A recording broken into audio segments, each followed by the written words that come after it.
My name is Rich Schmidt. I'm here with Russ Ratto. It's June 14th, 2018. We're at the Nicholson Library at Linfield College. And Russ, we're going to start by asking you, why Lynfield? How did you end up coming here? I grew up in Oakland, California, and as a high school student, I was involved in a number of activities, the Boy Scouts, for out-of-doors work. I was involved in music and briefly in theater, performed in the musical Oklahoma, and then I played football. I also wrestled. It was through football that I received communications from a variety of schools, and Lynfield was one of them.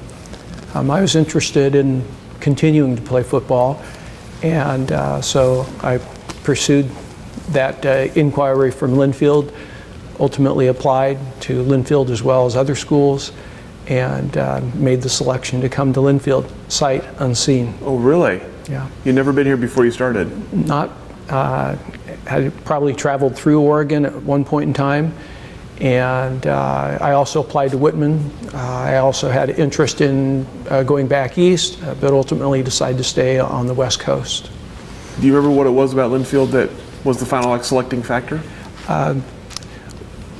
What I heard about Lynfield was it was a school where kids from what was then considered the middle class, very ordinary, but families that also had a desire to see education instilled in their children's upbringing, and the hope that they could become what they wanted to be, that Lynfield offered the kind of education that would suit those students.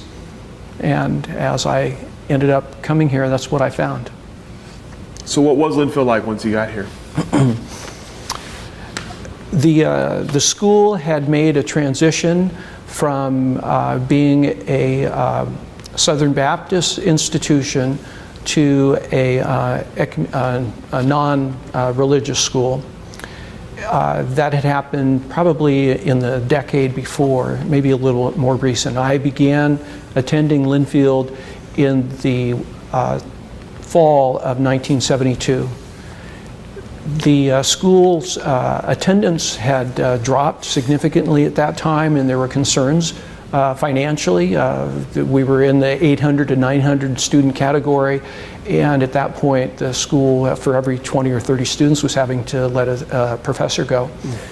Fortunately for myself, that was the low water mark, and the school made great transitions in the 4 years that I attended Lynfield. I graduated in 1976, the bicentennial of our country.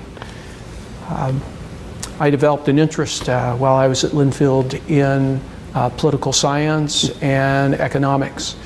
I can't say why that major. There are many other fields of pursuit that any number of students and people would find interesting, and I myself today might want to expand that interest area, but I'm glad what I chose. I had a double major, and that's what I graduated in. I graduated with some honors also. Were there any sort of faculty or courses that you remember specifically as kind of impacting you? Sure. Professor Hansen in economics. Professor Beckham was significant because he instilled in me a real interest in history, a passion for history and research, and getting details right and telling stories, learning from history. I also enjoyed my political science courses. And as I look back in time, some of the humanities courses, some of the readings from the humanities, so that was that broad education, even though I focused on those two majors, some of the information exposure outside of the majors stuck with me. I did something unusual also at the time. I spent a year abroad. My junior year I went to Oxford, England, and the program that I affiliated with was designed for Americans to have the Oxford education experience. So there were tutorials that were provided. I took tutorials at the Institute of Economics and Statistics with the Vice Dean of Manchester College, with grad students who were working under some of the preeminent scholars of the time out of Oxford University. So it was quite an educational exposure, and then it was part of the enriching education at Lynfield to bring that back, finish up, graduate in 1976, and then I went on to law school. Sure. What an amazing experience for an undergraduate student to do that, be able to do that. All right. Were there any activities or organizations you were part of while you were on campus? My senior year, I joined the Pi Kappa Alpha fraternity. My younger brother had come to Linfield and joined the fraternity in the year that I was off campus in Oxford. A lot of the colleagues and friends that I'd made during the preceding time had left the school, so the fraternity became a new social group for me to enjoy. I lived off campus. I didn't live at the fraternity. Interestingly, I mentioned coming to Lynfield to play football. I played football one fall for Ad Rutschman, a tremendous coach. Incredible difference between how this school would prepare for football games and what we did in high school. And my grade point average was a 2.3. The spring it was a 4.0. And if there's one thing that Lynfield doesn't have a challenge at, it's finding students to play football. And I decided that I needed my grades more than Lynfield needed me to play football. So I stuck with the grades and ended up with a good education, and Lynfield ended up with a good football team in my absence. So, life goes on, you make some changes and go in the new direction. Do you have any specific memories that stand out to you of your time on campus?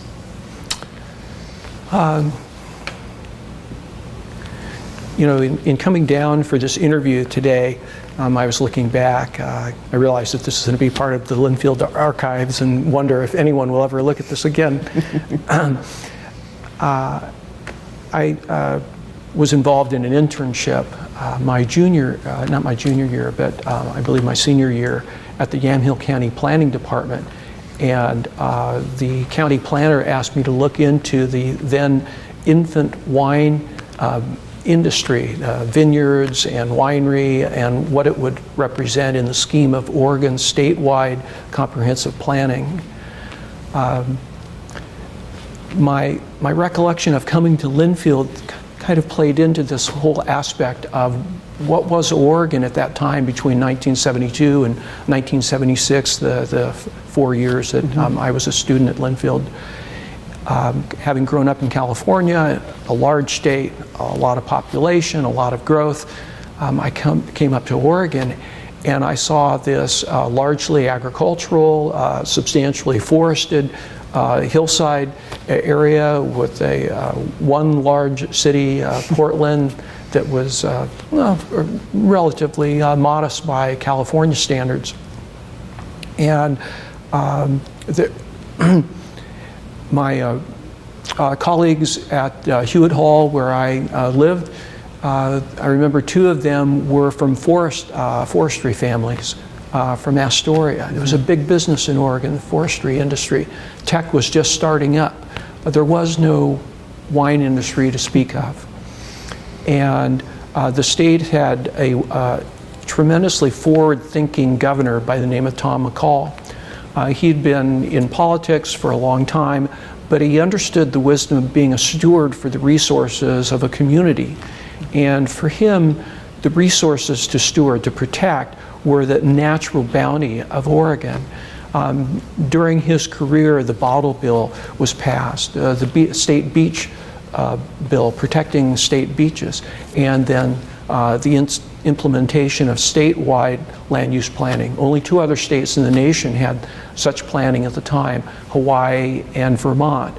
Oregon embarked on it, and the question was, well, now that it's law, how does it apply to the counties? Most cities had zones, most counties had zones for their cities, but the idea of zoning and seeking focused development in certain areas and not in others hadn't been applied to Oregon.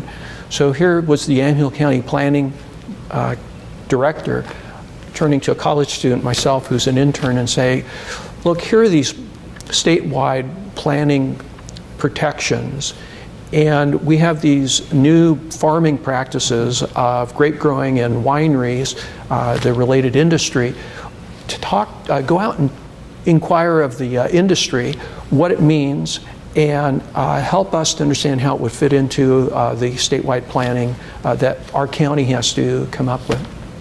So I went out, began with a letter of introduction from the planning commissioner, ended up with a question sheet that I sent out, and I met with 4 of the then early pioneers in the wine industry. Dave Lett, who developed Erie Vineyards, Bill Blosser, who was one of the co-founders of Schuylkill Blosser Wineries, and then 2 other vineyard operators and owners, Krameyer and Fuqua.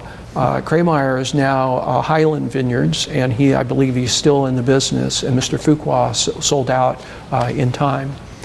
I went out and met with the men, saw their properties, remember meeting with Mr.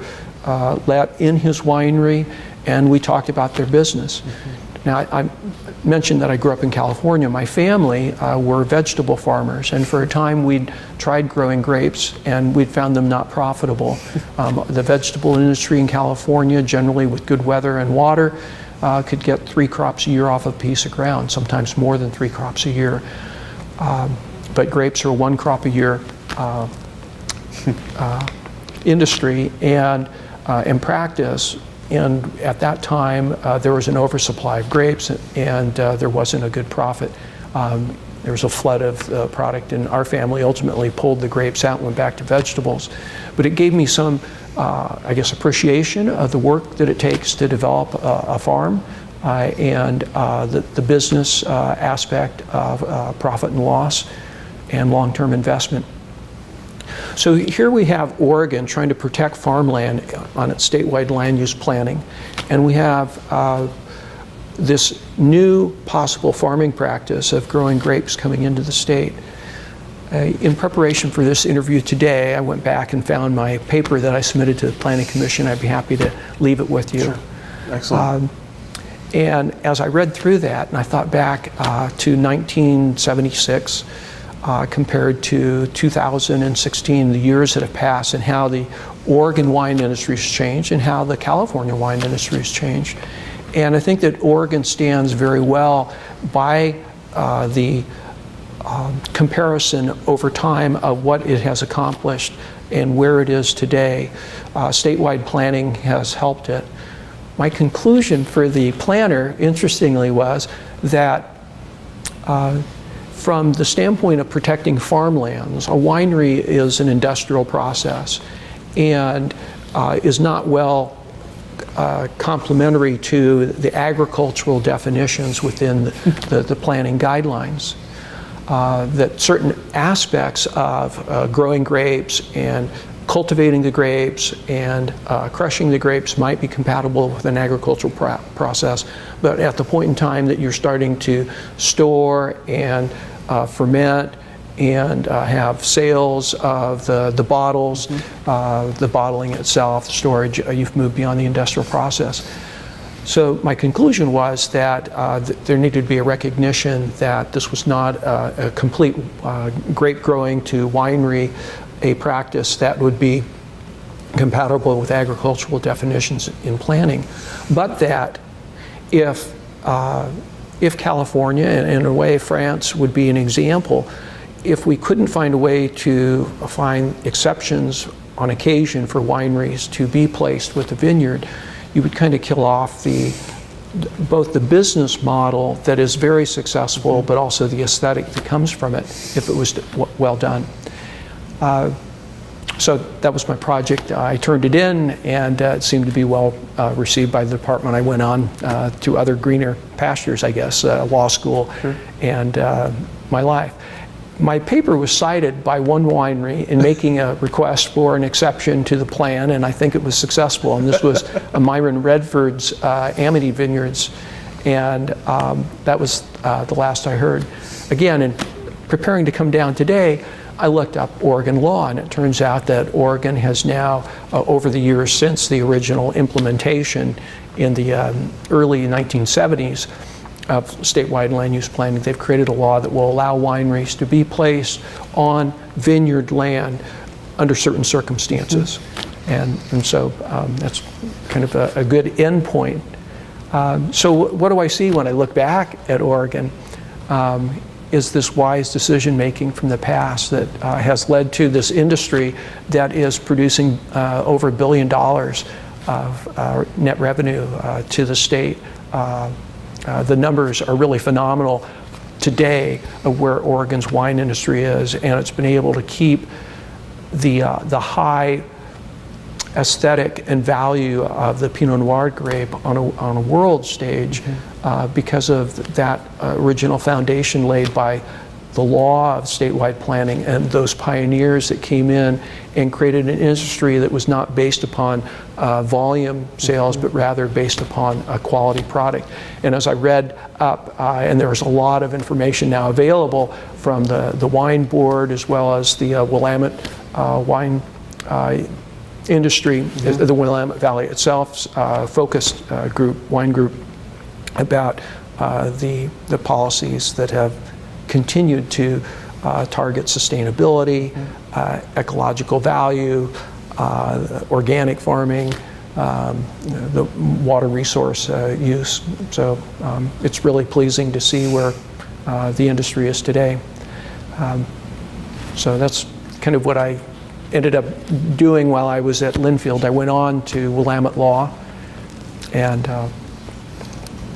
I'm not sure what you'd like me to talk about. Back to that in just a second, but I'm curious, as an undergraduate student, what your impressions were of the folks you met in the industry like David Lett and Bill Blosser. What were your impressions of them and what they were doing, and did you have any conception that they were starting what this industry has now become? It was clear to me that these individuals who were like the original Oregon pioneers, rather than coming in a wagon, they came with their clones of the Pinot Noir grape, because what they had learned from their wine background. I think Lett attended UC Davis, which was the preeminent school in America and in California for grape growing, that Oregon had this parallel to the French Burgundy area where the Pinot Noir grape was preeminent. And even though he was told you won't be able to succeed, it was an opinion, not his, that was really based on ignorance. And the others that also put their money and work into it saw the potential. When I came to Lynfield, there was the Hewlett-Packard plant right next to the campus. And as we now know, when Hewlett-Packard left the state, it allowed Lynfield to develop this property. Technology was just starting to come into the state, and technology has transitioned over time in the state.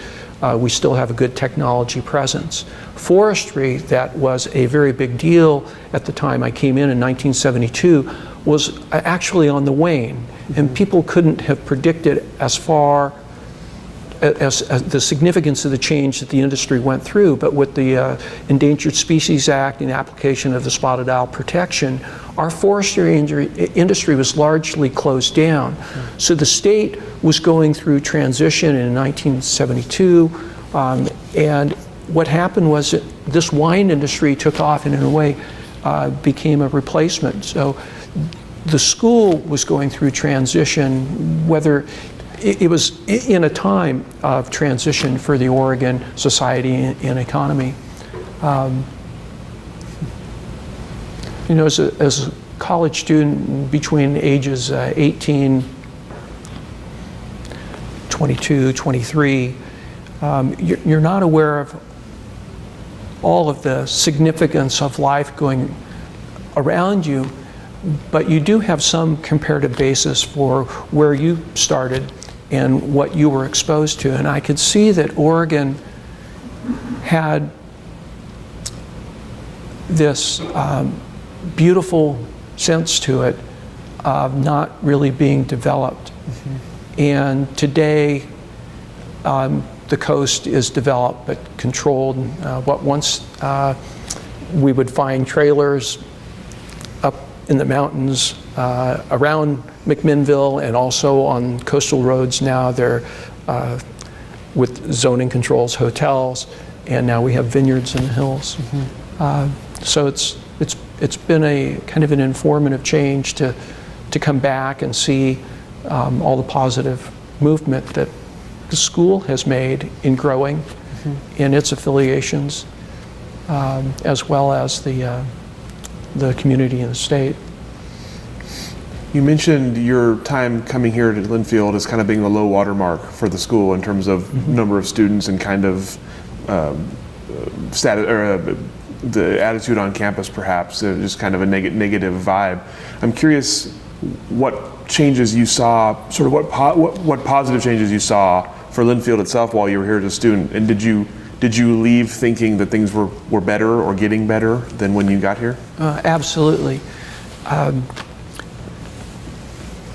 The early 1970s was a time of social and political turmoil in the country.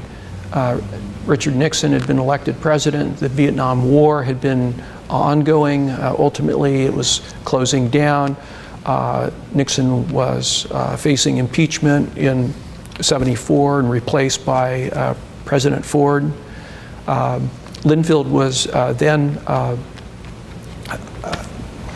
the president of Lynfield was Gordon Bjork, but he left shortly after becoming the president and was replaced by Charles Walker. It was an exceptional, perfect pick, the right person at the right time, seemed to make good decisions that led to, I think, both protection of the core values of Lynfield, but also the development of outreach that, along with the economy as it picked up, seemed to generate increased student body attendance and the development of the school.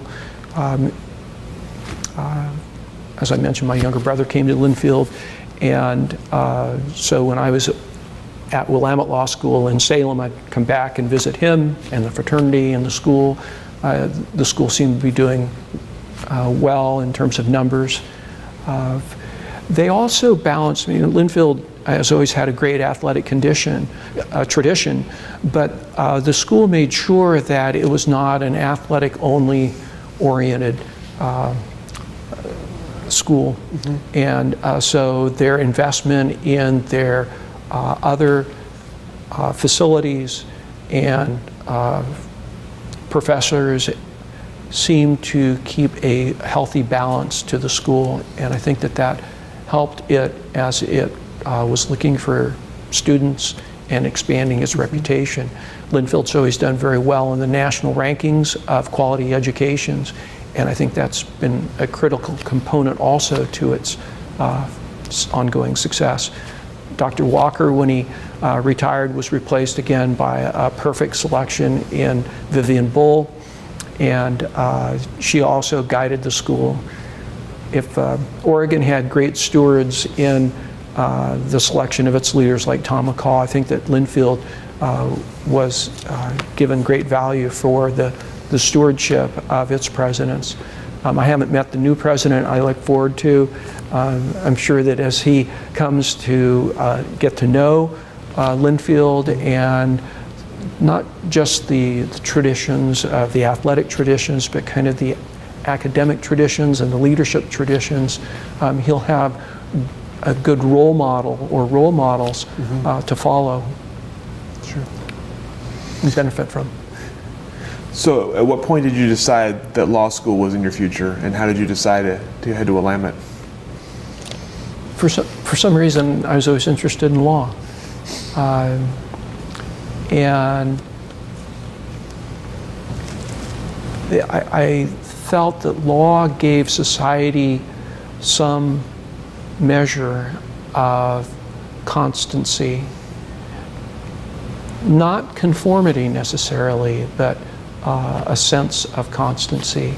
I remember when I was asked to write the essay for admittance, I spoke of how law to society is like the measure is to music, that although we can have different note values, the measure still in the music score has to be followed. So you can have different rhythms, you can have different note values within those rhythms and different styles of music, and we have had eras of music, but there still is a regularity to the musical composition, and law provides that to our community. And I found that appealing. I left Willamette after 3 years. My father, a businessman and farmer, had a lawyer who had been a district attorney, and he suggested that I apply to the local district attorney's office to gain trial practice, saying that if you're going to be a lawyer in private practice someday, whether in a law firm or on your own, you may have a client that has a case that just can't settle, and you have to go to court, and you need to learn how to litigate, and the best place to learn litigation is in district attorney's office. So my first job interview was with the Multnomah County District Attorney's Office. They offered me a job.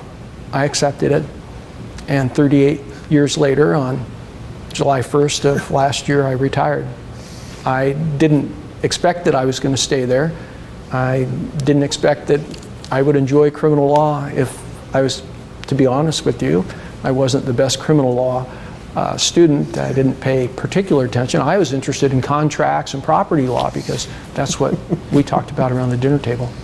So nonetheless, I took the job to gain the experience, and then I found that I really enjoyed it. I liked who I was working with, and I liked helping people, and I felt that the victims of crime needed good representation and ethical representation.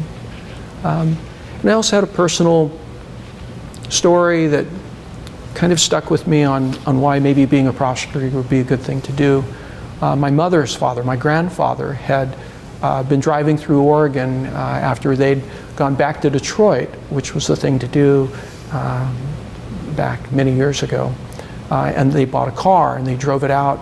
And while they were driving through Oregon, he got in an auto accident on the coast. I believe it was in Reedsport. He was arrested and charged with manslaughter because the man in the other vehicle was killed.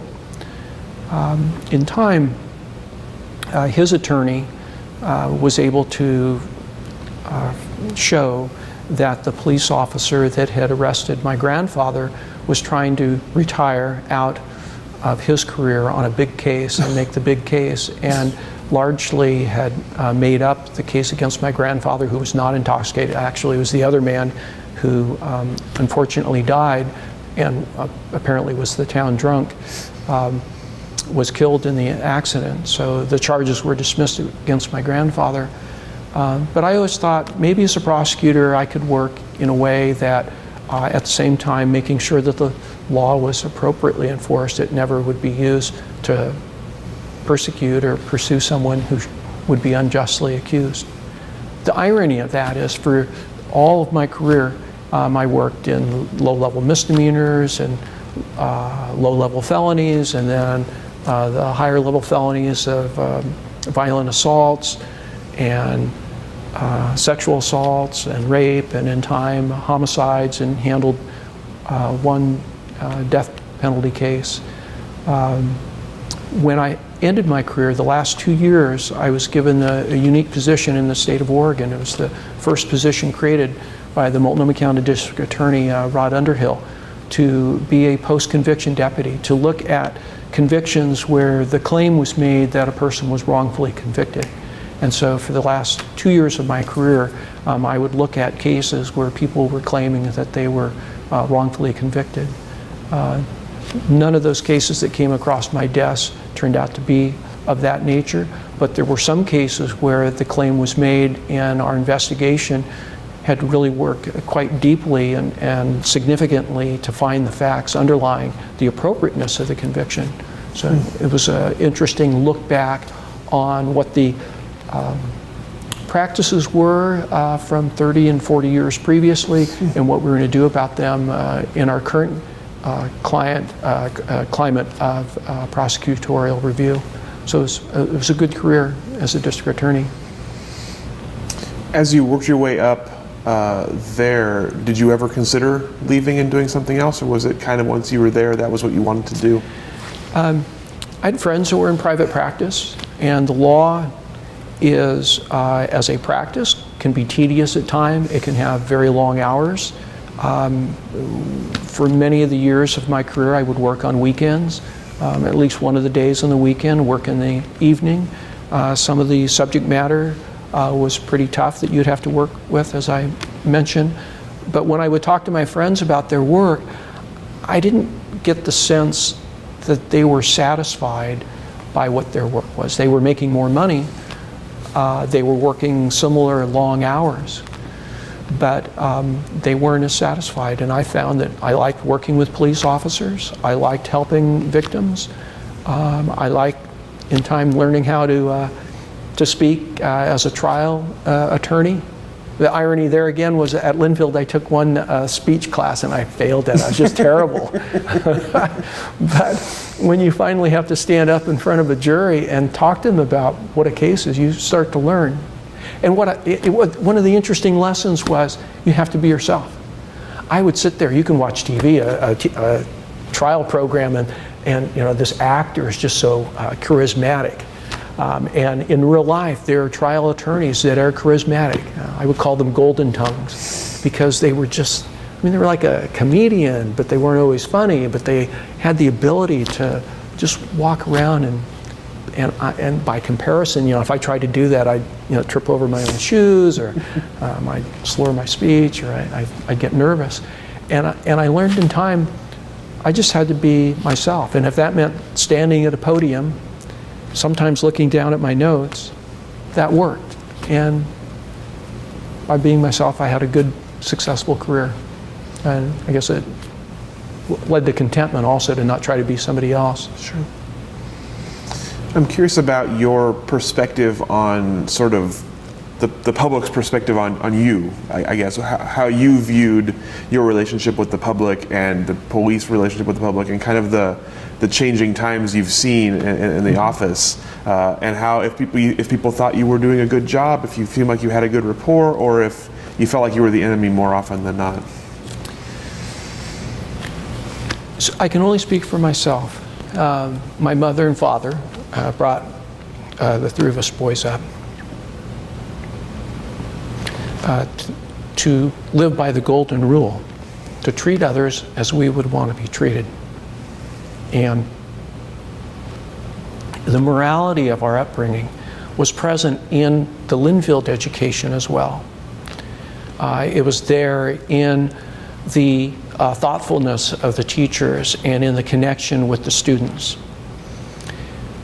When I became that prosecutor, with the whisper from the past of my grandfather's experience, but also the values that whoever or whatever I represented, I wanted to treat people the way I would want to be treated if I was in their shoes as a defendant, or if I was in their shoes as a victim. So in the scheme of what does it mean to be a prosecutor, if in some people's mind the images of this kind of hard-charging, take no prisoners approach to the job, if I was ever that way, that's not how I in time ended up. As you try to find, again, that sense of how do you become comfortable in what you do, how you can show up every day and do your best work and motivate yourself to perform. And not all days are as easy as others, and sometimes the long list of challenging cases seems almost insurmountable. It was the idea, I'm going to do good work. I'm going to do this work for the other people that are affected. When I retired, I felt that I had the respect of my colleagues and some admiration of the defense bar, defense attorneys, criminal defense attorneys I worked with, because that was in my character. It's how I was brought up. So I think I left with my head high and having well served the community. Hope so. You mentioned sort of the the morality of Linfield education. I'm curious how else you saw your liberal arts education kind of prepare you for your future career. I think that the liberal arts education offers a student the opportunity to be exposed to a lot of subject matter and value of content that is beyond just a strictly trade or business focus. Those aspects of life come later on, but the foundation for knowing not just the simplicity of life, but appreciating it and knowing some of the nuances help to deal with what you bring to others. Linfield's education, because it was broad and liberal, offered me this opportunity to deal with the challenges in life. If I didn't have all the answers, at least I understood there were questions that needed to be asked. And I felt that was a real strength to my education. And it helped me going forward. And you've kept a relationship with the school over the years in at least some way. I'm curious, being back here today, what changes you've noticed or what changes you think about with Lynfield, and what things haven't changed since you were a student? Well, let's go back to the wine industry for just a moment, and then I'll talk to you about what's the same and what's different about Lynfield. What's, I think, significant for the state of Oregon in having developed this wine industry is it is enduring. When you look across the world to Europe, for example, and you see the French villages that have had wine production for 500 plus years, if not 1,000 years, and they've protected their farmland surrounding those villages. Oregon has not stumbled, but been led by those early pioneers to start this industry that will be a kind of an economic and an aesthetic engine for the state for hundreds of years to come. And that is invaluable. Lynfield is situated at the middle of that wine country. But aside from the wine industry, Lynfield also has this enduring presence. And so when you come back as an alum some 40 years later, you see the same campus and you sense the same values. And from my contacts as I read the periodicals that come out of the school, I believe that Lynfield students are still getting that same education that gives them this sense of place in the state and in the country and in the world and in themselves. I hope that it will always do that. So that's what I see. I see the same school, but I also see the school that, because it's the same, will always be moving forward and endure. Do you have any hopes on what Lynfield will become or will do in the next coming decades?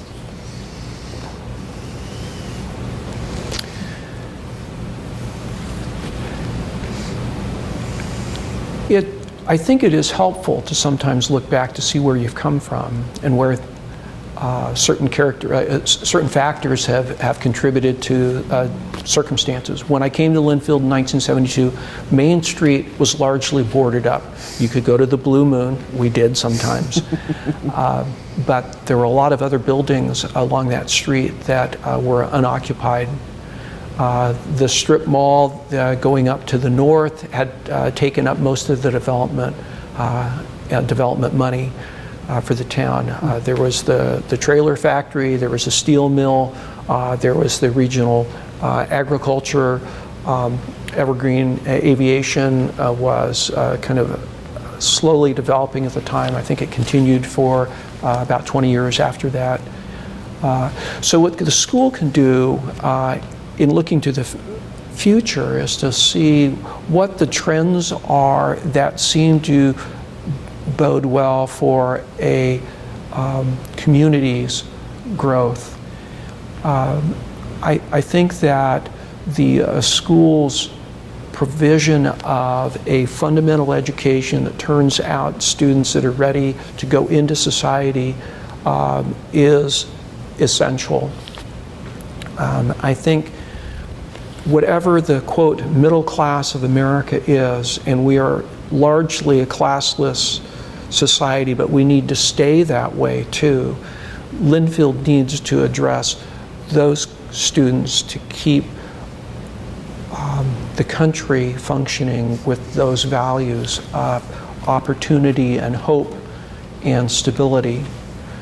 I think that the business and economic departments need to turn out students that can work with the technology of today. The computer that I was studying at Lindfield was the size of a car. It was a binary system. I didn't do very well at it. That's probably why I didn't go into medicine. But staying up with the current technology, being able to slowly but effectively pivot as new concepts arise.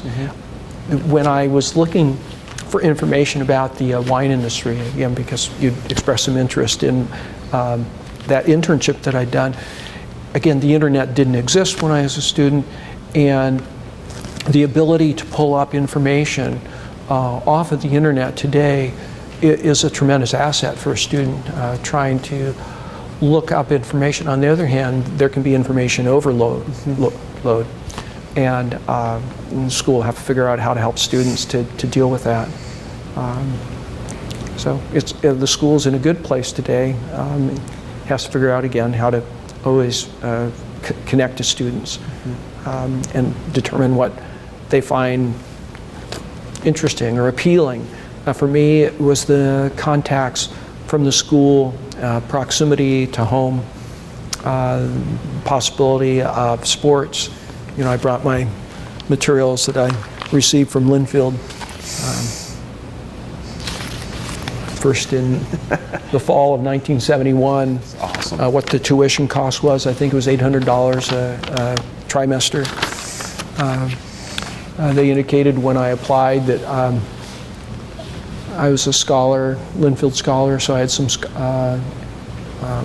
tuition assistance, which was nice, valuable. But I also think that you'd have to talk to today's students to find out, you know, what is it that makes them want to go into higher education. I think the school has to watch its debt load for students. There are a lot of the younger attorneys in our office that have tremendous debt. And given the overproduction of law grads to jobs out there, I think that the industry of law schools has done a disservice to itself by turning out too many law grads for the jobs that are available.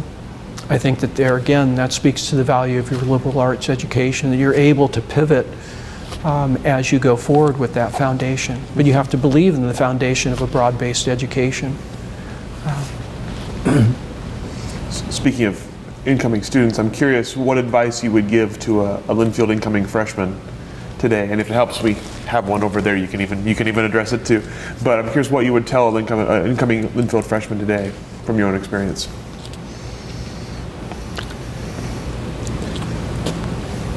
It is kind of pleasing to think of you being present. Hopefully you had a chance to come to campus before you ended up attending. I didn't, but obviously I showed up, and at my age, or my temperament, I remember wanting my parents to leave me at Hewitt Hall and drive off as soon as possible. I was like, they couldn't leave soon enough, my first day on campus, right? And they turned right beyond that stop sign and disappeared. And I was hit by this realization, where the heck are my parents? I'm here alone, I don't know anybody. Just a complete inconsistency of emotions. I don't know anyone here. I made great friends while I was at Lindfield. I involved myself in a lot of activities also, and I think that that is valuable as you are exposing yourself to not only educational offerings, but also kind of social offerings. I also think that taking whatever your major might be, whatever your direct interest is, push yourself a little bit beyond that envelope to try some sculpture or art, try some music, try some of the humanities, try some English or literature courses, I should say, even if they're outside a technical professional area, if you're interested in psychology or law or science or medicine, because I think that you'll find that it's those subjects as you go forward in life that also provide continuing enrichment as you deal with the day-to-day stresses of a job. No job is perfect, and without stress, without sometimes financial worry.